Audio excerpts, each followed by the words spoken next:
Alright, so hello and welcome back. Today we're going to be taking a look at the Battle of Austerlitz. But first, I thought we would take a look at the infantry tactics, a quick guide, just a second video there, and we'll combine it there. So, without further ado, let's get to it.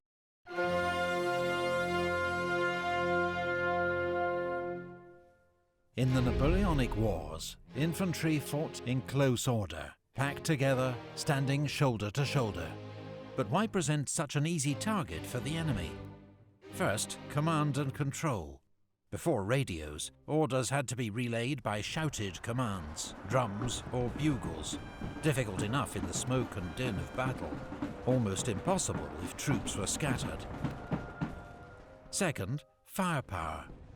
Smoothbore muskets were inaccurate beyond about 80 yards, so volley fire, firing en masse, was the best way to inflict physical and psychological damage on the enemy.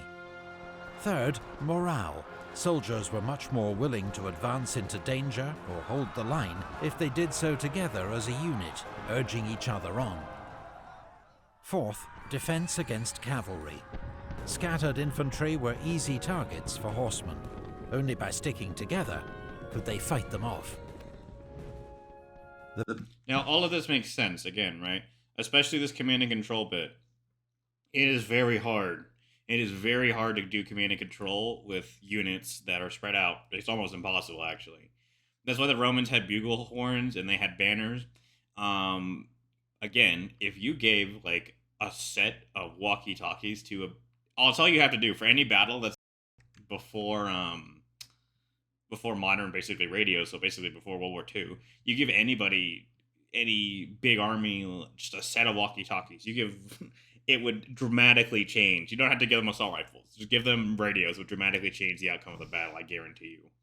But again, all these make sense, especially for the time period. Muskets can't shoot past, again, you said 80 yards, maybe 100 yards if you really can shoot, maybe 100 yards. But then again, it's still a hit or miss kind of thing. And again, morale support. If you're next to your buddies, you're more likely to actually stay in the position rather than just run away if there's nobody next to you. And cavalry, facing cavalry by yourself is not going to go very well, so. The basic tactical unit of infantry was the battalion. A French line battalion had, in theory, 840 men, but in practice, nearer 500 to 600. Now, let me just stop here. So a battalion changes. So like in the United States, it's around 500 people, 500 to 600 people, and it can change based on nation, based on time period, based on everything can change. As he said, 840 men, so 500 to 600 on campaign. The reason it's 500 to 600 on campaign is because people get sick, people die, people retire, people get wounded. There's a whole bunch of reasons why you are undermanned when you're on campaign. Our example here has 605 men, a typical strength for a battalion on campaign.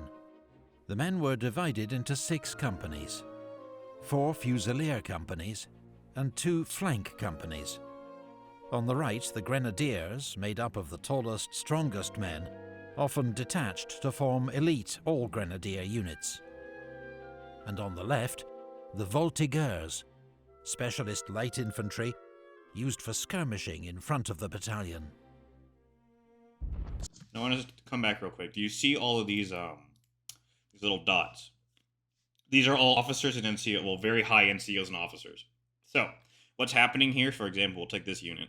These two, 1, 2, 3, 4, 5, 6, I can't count, but those guys out here, they are the ones that are basically holding this unit together. Everyone in the actual line is just regular infantry guy, enlisted guy. On the outside are the officers. This is why it is very important that they stay alive. I mean, if they're in front of the unit, they die, you lose command and control. And that's why they're on the outer thing, is to keep them, basically, to stop them from running away and be able to keep them in this formation, because the officers can coordinate with each other if they can look over on their sides. Used for skirmishing in front of the battalion. Skirmishers moved independently, used cover, and fired at will to harass and unsettle the enemy, while preventing enemy skirmishers carrying out the same task. And that's something that's not really talked about much, is the voltigeurs, or basically skirmishers, Jaegers. The Germans had Jaegers. There's a whole bunch of things. The guys that skirmish. Everyone back in, if you hear anybody talk about this time period that does not, basically know what they're talking about, they'll say, why didn't they just use cover? Why didn't they lie down? Well, they did. They did if they could. these guys were the guys that were skirmishing. So skirmishing basically means they're in front of the unit to cover them, to screen, basically to see, hit first contact, hit their line, and drive off the enemy skirmishers. That's what they did. And the reason you did this was basically to know and not run into an ambush for the main unit. So you're the ones that get shot at first. So yeah, they had proficient in skirmishing tactics, and they used cover. They used everything that normal people you think about this time period would say they would do. Same task. Most armies also had specialist light infantry units for this role, such as the British 95th Rifles, French Chasseurs à Pied, and Austrian and Prussian Jaeger battalions. Now, what all these units have in common, maybe not the chasseurs, I'm not entirely sure, but I wouldn't be surprised. All these guys had rifles. The rifles usually don't have bayonets, and their whole job is to basically pick off guys, shoot guys, skirmish with the enemy in front of the main force. And they're light infantry. And there's a saying, there's nothing light about being light infantry. So they had to carry all their shit too. And they were more experienced than the regular line units because they had a trusted job on the battlefield. It took more experience to do, took more time and training to do, a whole bunch of stuff. And rifles in this time period were more accurate. That's the positive. The downsides, it took longer to load. They were an expert's weapon, and if they fouled, which they did, it was still lower accuracy, and you had to clean them religiously to avoid that. The traditional battlefield formation was the line. All companies formed up alongside each other, 3 ranks deep. Line formation maximized the number of men who could fire their muskets at the enemy, and limited casualties from artillery fire. But it was extremely vulnerable to cavalry if it could be outflanked. And even for well-drilled troops, it was difficult to keep the line straight while advancing across broken ground. And all that makes sense, right?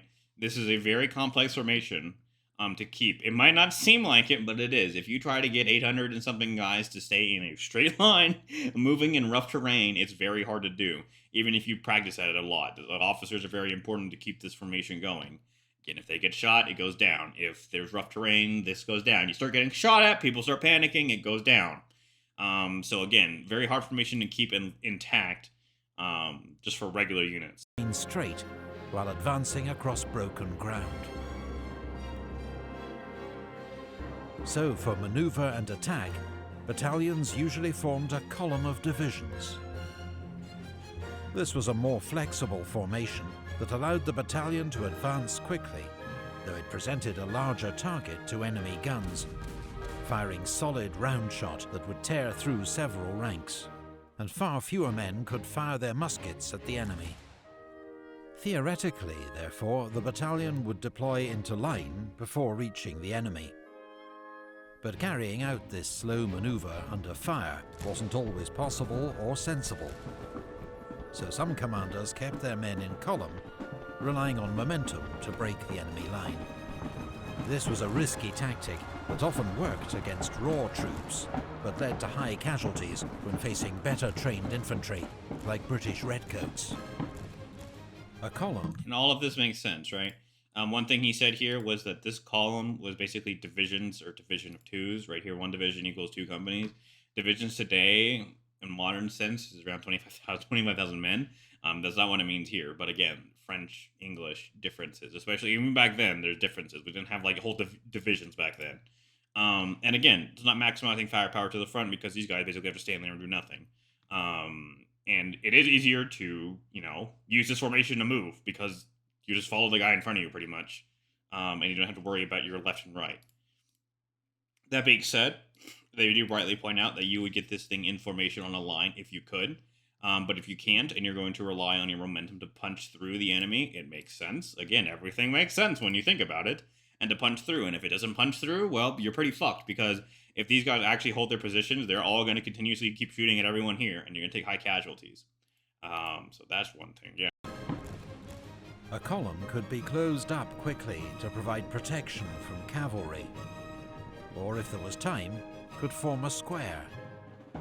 With bayonets fixed, the battalion formed an all-round defence that often resembled more of a rectangle. Enemy cavalry could surround the battalion, but not break in, as horses won't charge a solid wall of men and steel. But an infantry square was extremely vulnerable to artillery fire, and could only move very slowly. Changing quickly and smoothly from one formation to another, especially under fire, required training, practice, and experience. And that is very damn true. This is actually pretty fucking hard to do so. If you train any drill companies, it's going to be pretty hard to do this. Again, all the officers go in the center. Everyone has to know their place when you swap formations like this, right? These guys will have to swap into a formation to keep the officers in there, and everyone has to know their place here. Good against cavalry. Cavalry's not going to charge you in a defensive position like this unless the cavalry is very well fucking trained and the people in it are suicidal. There are some of those units. They can break these, but it will lead to high casualties on the cavalry side. But yeah. From one formation to another, especially under fire, required training, practice, and experience. In 1809, the Austrian army began to use the battalion mass formation, crude but more suited to hastily trained conscripts. This was a dense column with limited firepower and huge vulnerability to enemy cannon. But it could quickly close up to repel cavalry using the same principle as the square, but without the complex drill, and was much more maneuverable. And they mentioned very easy to train a conscript on how to do this, because basically it's follow the man in front of you and fire your rifle in front when we tell you to do so. So it's officer reliant, but again, taking like 30 men out of 1,300 to actually be officers, not that bad. Again, it seems rather crude to our modern standard, but if you have conscripts, and if you go on the street and say, hey, you're joining the army today, here's your rifle, and let's go. And that's what conscription was back then. Basic training, not really a thing. So when you take it like that, it makes a lot more sense. Principle is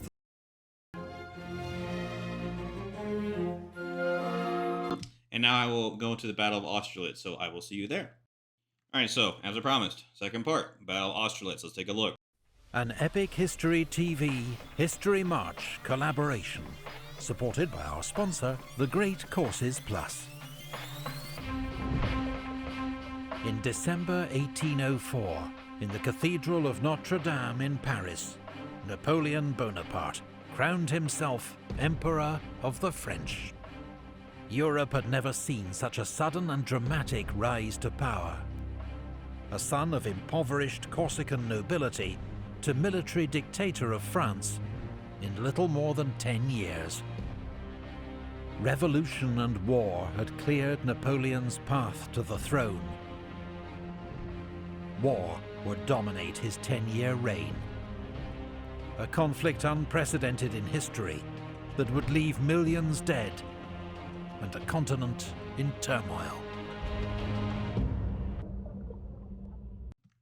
One thing I'd like to bring up here, and it's actually very subtle but very important. When he said he crowned himself Emperor of the French, this is very different from being an emperor in general. So, an empire in general, so let's, for example, take the German Empire or the Austrian Empire. They are ruling over ethnically different people that have different cultures. The Emperor of the French is ruling over French people. Now, that doesn't mean that they didn't have colonies or whatever, okay? They did. But it's a very different meaning, is you are an empire of basically France or French people rather than an empire of actual homogenous or different ethnic groups and cultural groups, okay? It's not like they called it, so for example, Great Britain has Wales, has Scotland, has Ireland, okay, in it at this time period, if I remember correctly. And they were called Great Britain, but they weren't an empire, but they were technically the empire, depending on how you say it. So again, just one of those little things, because it is actually different. If you go and do in-depth research on it, the Emperor of the French versus, the Empire of France. 8 months after Napoleon's coronation, the French Empire and its Spanish ally were at war with Britain, and Napoleon had assembled an army of 180,000 men along the Channel coast. But as long as the British Royal Navy ruled the seas, invasion was impossible. but nor could Britain challenge France on land. And so British Prime Minister William Pitt tried to build a European coalition against Napoleon, using diplomacy and gold. Britain would prove Napoleon's most steadfast enemy, and its press delighted in relentless mockery of the French emperor. And it says right here, it says Talleyrand planned for invading Britain. If I remember correctly, Talleyrand was the foreign minister of France right now, and he will be very important in the Treaty of Vienna in 1815. And maybe we will react to some of those videos later. Mockery of the French emperor. Britain and France were old rivals in Europe and overseas. But now, Pitt feared Napoleon's conquests had made France too powerful. The French emperor had to be defeated, and Europe's balance of power restored if there was ever to be lasting peace. Pitt found willing allies in Europe, among monarchs who despised Napoleon as a product of the French Revolution and a dangerous threat to the existing order. Austria harboured the deepest grievances, having seen her influence in Germany and Italy steadily eroded by French victories. The final straw came in May 1804, when Napoleon had also crowned himself King of Italy in Milan.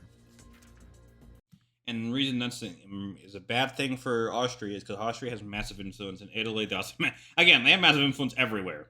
But one of the places is Italy. Italy is a very rich place at this time. It's not united, but it is very rich. So when you say you are king of Italy, that means you are king of everything here and should be, ruling over it, which Austria thought they should do, which, leads to conflict. Austria, Russia, Sweden, and Naples joined Britain in an alliance known as the Third Coalition, and devised an ambitious plan for a series of joint offensives against France. And the reason it's called the Third Coalition is because the first and second were basically the same thing. Different countries tried to kick his ass, tried to kick the French Revolution's ass, and it didn't work because they got beat by the French. The main attack would be made by a combined Austro-Russian army, advancing across the Rhine into France. But Napoleon got word of their plans, and reacted with typical speed and decision. He was determined to strike first, before the Allies could join forces, and ordered his army, now renamed La Grande Armée, to march to the River Rhine. His target was the Austrian army of General Mack, which had made a premature advance against Bavaria, a French ally, and was now dangerously isolated from the other Allied armies. And what he's doing here is called defeat in detail. He'll be one of the pioneers of this tactic. So basically, if all the Allied forces combined, their army will be bigger than the French. That's bad. What can you do? Very simple. You can group up your army, which he's going to do with the Grand Armée, with different corps, which we'll probably talk about the corps system, but that was one of Napoleon and Berthier, so his assistant, his chief of staff, came up with this system, which basically lets you have little armies that can support themselves and then join up for a combined action. Now, this system was copied later, but right now, not so. And it will lead to problems for the Allied and the coalition forces. But basically, defeat in detail. He's going to defeat General Mack, and then he's going to move south and take out Austria with the rest of their guys. Then, when the Russians arrive, he will do the same to them, and he will do the same to the Swedish. Make sure they cannot regroup or get bigger or join into a massive army. Napoleon ordered Marshal Murat, his famously flamboyant cavalry commander, to make feint attacks through the Black Forest, while the rest of his army, advancing at speed, enveloped Mack's army from the north. That summer, Napoleon's Grande Armée was at its most formidable. Well-trained, highly motivated, its regiments at full strength. What's more, it had been newly reorganized according to the corps system, later imitated by virtually every army in the world. Each corps, commanded by a marshal, was a mini-army of 15,000 to 30,000 soldiers, with its own infantry, cavalry, artillery, and supporting arms, such as reconnaissance, engineers, and transport. And when he says virtually every army, he means literally every army that's like I couldn't actually consider it an army. This system completely flipped how armies worked overnight. Look, each corps, 2 cavalry, that's what these little slash things, each cavalry, these blue blocks are infantry, and then these are cannons, obviously. And then, again, it's just broken down differently for different corps. The cavalry reserve is just cavalry artillery, Imperial Guard infantry, and cavalry with artillery. Corps staff, intelligence section, corps reconnaissance, corps engineers, corps transport, visculation, I'm assuming that's something. I'm not sure. Medical services and paying commissary. So, each of these is basically a little army that can join up into the Grand Army, which is what they're a part of, for a massive battle, and then split off again. It reduces consumption of resources. It gives you flexibility. It makes sure that if one corps beats the enemy army and is destroyed, the entire army is not destroyed in an ambush. There's a lot of benefits to the corps system. This meant each corps could march and fight for a limited time independently, allowing Napoleon to break with the old doctrine of keeping his army concentrated and advance with his corps widely dispersed. And this is from a military historian's perspective and a military history perspective, this is Napoleon's greatest contribution to the field, is the entire corps system. Without him, this thing doesn't happen. It may happen in a different sense with different people, but it doesn't happen like the way it does. This helped to disguise his real objective and increased movement speed, because the army could advance along multiple roads and live off the land, taking its supplies from scattered villages, rather than relying on slow-moving supply wagons. When the enemy's main force was located, the army could quickly concentrate for battle. This is how Napoleon's army was able to move at a speed that often surprised and disorientated his enemies. Mack didn't realize the danger he was in until it was too late. Napoleon's fast-moving corps crossed the Danube behind him and surrounded his army. Mack launched a series of poorly coordinated counterattacks, but despite some desperate fighting, the Austrians couldn't break out of the trap. Mack hoped that Kutuzov's Russian army could arrive in time to save him, but the Russians were still 160 miles away. And so, at Ulm, on the 19th of October, just 6 weeks into the war, Mack surrendered his army to Napoleon. The French took nearly 60,000 Austrian prisoners, and Napoleon had struck his first devastating blow against the coalition. Russian General Mikhail Kutuzov was an experienced and wary commander, more cautious than Mack. His army was exhausted after its 900-mile march from Russia, but hearing of the Austrians' surrender at Ulm, and knowing he wasn't strong enough to face Napoleon alone, he immediately ordered a retreat. And that makes sense. 60,000 Austrians just surrendered. Those are soldiers and people that are experienced and know what they're doing, and they're gone now. And you have to face Napoleon by yourself. Retreating is basically your only option. Napoleon pursued. The Russians fought several sharp rearguard actions, but could not save the Austrian capital, Vienna, which the French occupied on the 12th of October. What they mean by rearguard actions, and they may say this a lot, rearguard actions are basically you're moving in a different direction, and there are guys in the back whose sole job is to buy you time to keep going. So a rearguard action means that some guys are going to have to be sacrificed, or just delay the enemy from coming up and destroying your army, and delaying them so you can keep going in a certain direction. Or retreat in a certain direction. That's basically what a rearguard is.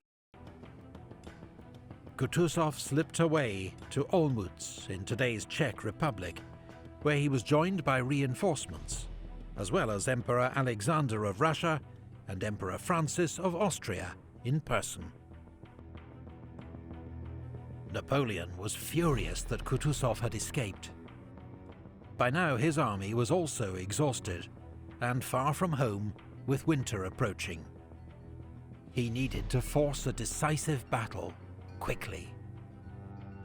Fortunately for him, the overconfident 27-year-old Russian emperor sought the glory of battle, overriding the concerns of his veteran commander, General Kutuzov.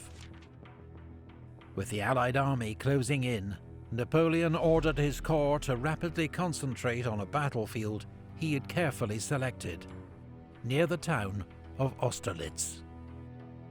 Napoleon oversaw the dispositions of his army late into the night, then grabbed a few hours' sleep beside a campfire. Dawn would mark the first anniversary of his coronation as emperor, and promised a battle that would make or break his young empire. I just want to go back a second. So he was able to pick his battlefield. That's if you're the enemy, you never want your opponent to be able to pick the battlefield. That's first of all, that's how you lose. Just right off the bat. Concentrate on a battlefield he had carefully selected. Yeah, so Napoleon selecting the battlefield, the Russians are coming to him. That's mistake number one. You don't let the enemy pick the battlefield. If they do, they're picking the best battlefield for them. It's going to be hell for you to pay. Fire.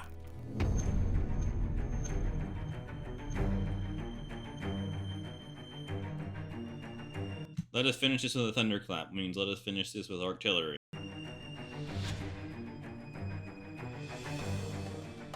The morning of the 2nd of December 1805 was cold and bright with a heavy mist. Two armies of near equal size faced each other across a 7-mile-wide battlefield.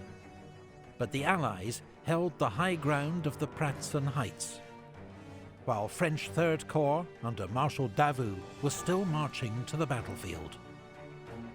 Seeing Napoleon's thinly stretched right flank, the Allies planned a large-scale attack from the Pratzen Heights to steamroller the French right, before swinging round to envelop Napoleon's army. Little did they know, Napoleon was counting on his weak right wing luring the Allies into just such a move, whereupon he would launch his own attack on the Pratzen Heights to cut the Allied army in half. Now, this is something that is called, your opponent always gets an option, a decision. They always get a way to defeat you. They always get a choice. So, you see this left flank is weak, okay? He knows this left flank is weak because he intentionally weakened it. You see the flank, it's weak. If you're going to roll up his line, and you're going to say, I'm going to attack him in the side, your opponent isn't just gonna fucking sit there with their head or their hands in their head. Hands on their head? Their head in their hands. They have an ability, they have an option, they have a choice. They can do something about this. What are they gonna do? They're gonna attack your right flank. Now, whether they knew this or not, we're gonna find out, I guess. But yeah, your opponent always has a choice. Let's put it that way. Attack. The battle began around 7 a.m. as Austrian troops of General Kienmayer's advance guard clashed with French troops defending the village of Telnitz. In the face of overwhelming odds, the French fought stubbornly and bravely, but gradually they were forced back. But the Allies, instead of carrying out their great enveloping attack, did nothing. The morning mist and the late arrival of orders had led to confusion and delay, and it was another hour before the first 3 Allied columns were on the move. Soon.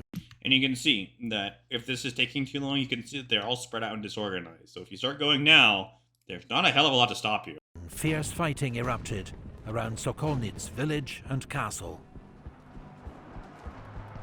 Marshal Davout's corps, which had just force-marched 70 miles in 2 days, now arrived to strengthen the French right wing. That's around 35 miles a fucking day. Yeah, that's not exactly easy, let's put it that way. Around 9 a.m., his lead infantry brigade appeared suddenly through the mist and retook Telnitz, before being driven back in turn by Austrian hussars. 2 more of Davout's brigades reinforced French troops at Sokolnitz. As the mist began to clear, Napoleon saw that, as he'd hoped, the Allied left was moving off the Pratzen Heights, and he ordered Marshal Soult's 4th Corps to begin its attack. Now, why would you give up a defensive position on the heights? Well, basically your emperor said, hey, guy, I want you to go kick his ass. Because this is a very defensive position. If you sit your ass up here, he's got to come to you. It's December. You're fighting in your own territory. It's not like he's fighting in his own defensive territory. No, he's got to come attack you. But, you know, glory. So, got to attack this side. And it is a decent plan to roll up his left flank. It's just the problem that, as you can see clearly from everyone right here, they don't have a line on the hill right now.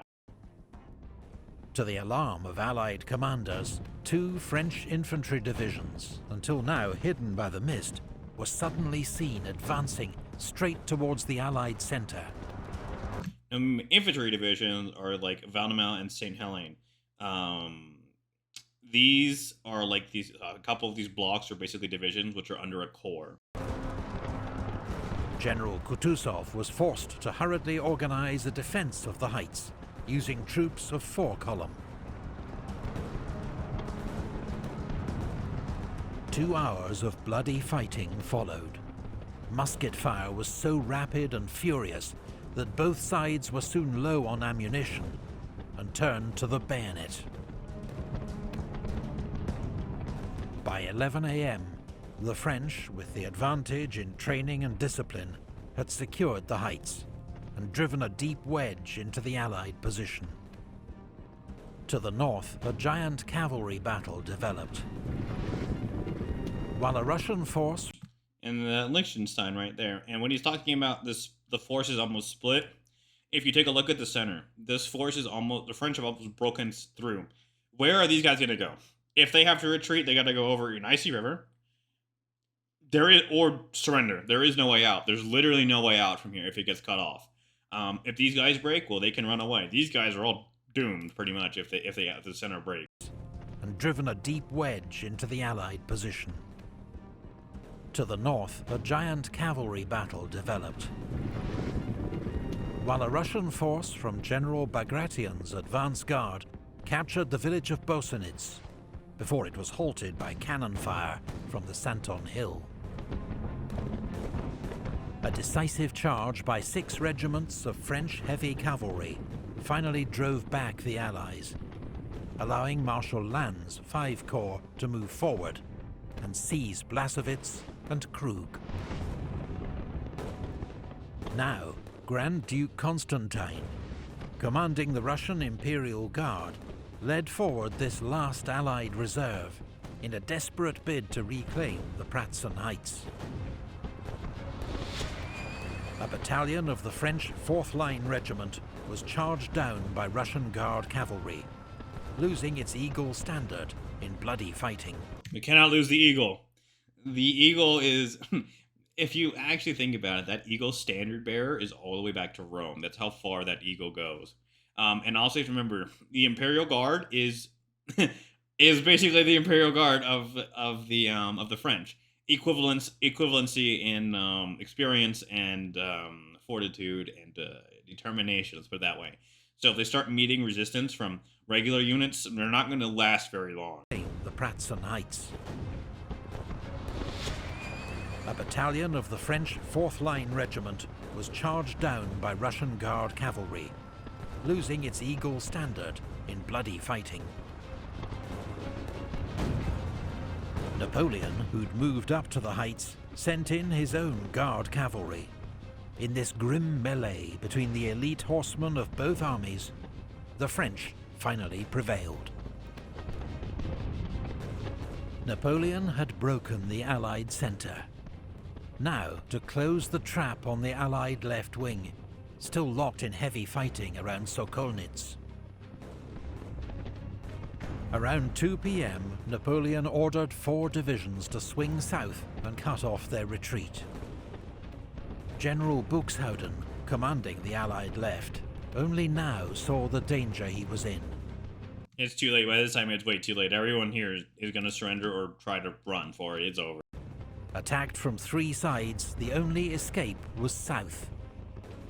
Many of his troops were forced to flee across frozen ponds. French artillery opened fire, trying to smash the ice with their cannonballs. About 200 men and dozens of horses drowned in the freezing water. But not the many thousands of Napoleon's propaganda.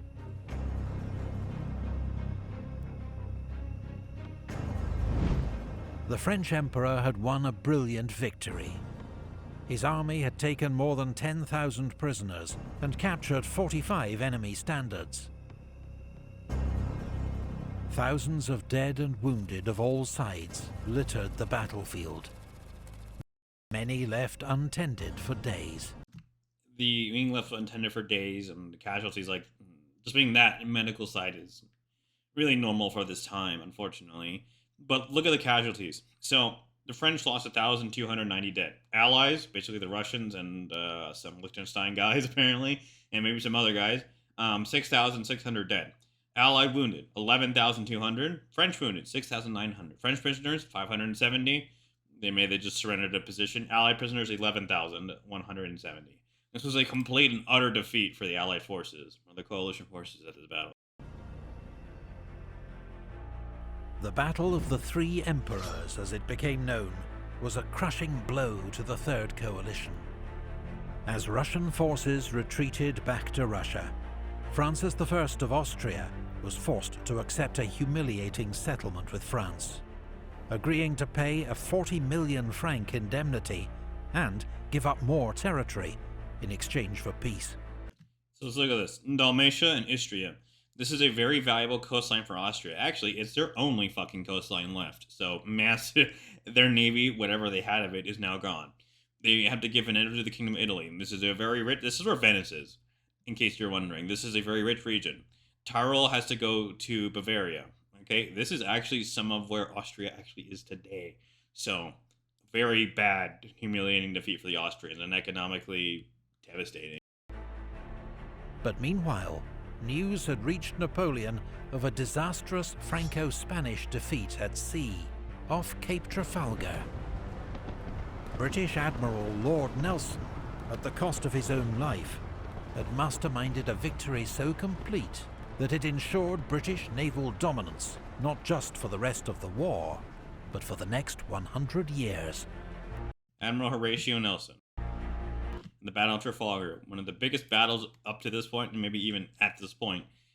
French and Spanish ships were here, British ships were here. He gave his life, but he did secure British dominance for the rest of this war and for the coming century thereafter. That's how important it is. That's why he's named after so many ships. You got HMS Nelson from the in after World War I. That was the ship constructed. There are many Nelson class battleships that have been named, and ships of the line after him.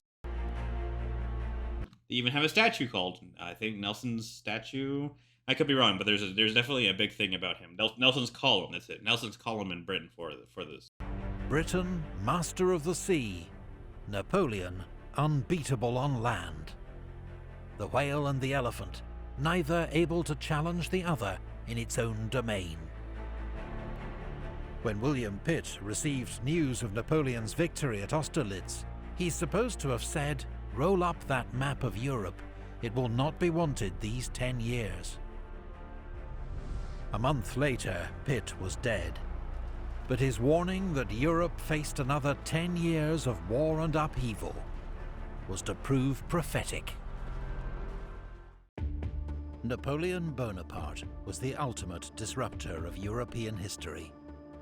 One man who transformed a continent. If you want to find out more... So I believe that is the end of the video. Yes. So, I hope you guys like that. Hope you guys like my input on this. We will be continuing this series rather slowly, probably, because there's a lot to cover. Let me know what your thoughts are. Let me know in some comments. Otherwise, I'll see people next time.